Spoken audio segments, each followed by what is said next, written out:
Cyber city Gurugram का नगर निगम अपनी कारगुजारियों से हमेशा सुर्खियों में रहता है। कभी विज्ञापन पॉलिसी को लेकर तो कभी रजिस्ट्रियों में हुई धांधली को लेकर। लेकिन इस बार नगर निगम के अधिकारियों ने टेंडर में कुछ ऐसा खेल किया जो कि एक बड़े गड़बड़झाले की ओर इशारा करता है। गुरुग्राम नगर निगम में बड़ा गड़बड़झाला। नगर निगम की कार्यशैली पर उठे सवाल। टेंडर की आड़ में हो रहा गड़बड़झाला। जी हां, आपने जो सुना बिल्कुल सही सुना है। नगर निगम की कार्यशैली एक बार फिर से शक के दायरे में आती हुई दिख रही है और इस बार नगर निगम की कार्यशैली पर लगने वाला काला दाग टेंडर के नाम पर हो रहे बड़े गोलमाल का है।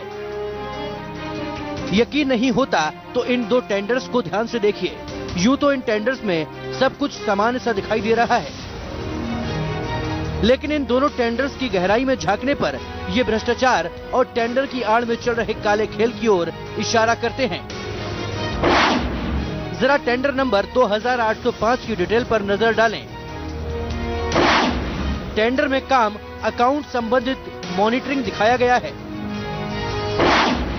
टेंडर के लिए योग्यता 20 से 22 साल के काम का अनुभव बताई गई है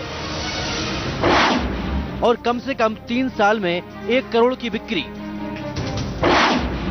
वहीं टेंडर के लिए सिक्योरिटी मनी 20,000 रुपए और कॉस्ट 0 दिखाई गई है।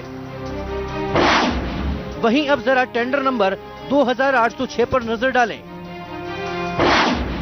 यहां भी टेंडर में काम अकाउंट संबंधित मॉनिटरिंग दिखाया गया है। टेंडर के लिए निर्धारित योग्यता 10 साल का काम का अनुभव और 3 साल में कम से कम 50 लाख रुपए की बिक्री। वहीं सिक्योरिटी की राशि टेंडर का 1% यानी 1 लाख रुपए निर्धारित की गई है और टेंडर की कॉस्ट 0 दिखाई गई है। अब हम आपको बताते हैं कि इन दोनों टेंडर्स में खेल क्या खेला जा रहा है। दरअसल किसी भी काम के लिए टेंडर कॉल किया जाता है और टेंडर में काम से संबंधित जानकारी के अलावा कोई भी कंपनी उसे कैसे क्वालिफाई कर सकती है, उसकी भी जानकारी दी जाती है। साथ ही साथ सबसे अहम कि टेंडर की कॉस्ट क्या है, ये बताना बेहद जरूरी है।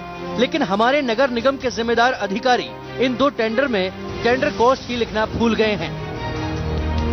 दरअसल ये दोनों टेंडर और 1 करोड़ से कम के हैं। अब सवाल ये खड़ा होता है कि जब टेंडर में कॉस्ट की जानकारी ही नहीं दी गई है तो फिर ये कॉस्ट हमें कहां से मिली। तो हम आपको बता दें कि इसकी जानकारी इसके अंदर की सिक्योरिटी राशि से मिल जाती है, जहां टेंडर की कॉस्ट का 1% यानी 1 लाख रुपए जमा कराने की बात कही गई है। ऐसे में सवाल ये उठना भी लाजमी है कि जो टेंडर 1 करोड़ का है उसकी क्वालिफाई करने की शर्त बेहद कम क्यों रखी गई है। साफ है कि टेंडर के इस खेल में कहीं न कहीं वारे न्यारे करने की तैयारी की जा रही है और टेंडर की कॉस्ट न उजागर करना तो सच में एक बड़े गोलमाल की तरफ इशारा करती है। अब ये बात अलग है कि किसी गलती का नतीजा है या फिर किसी अपने को फायदा पहुंचाने के लिए जानबूझकर की गई है। ये सवाल ही नगर निगम की कार्यशैली पर पट्टा लगा रहा है। गुरुग्राम से राज वर्मा, इंडिया न्यूज, हरियाणा।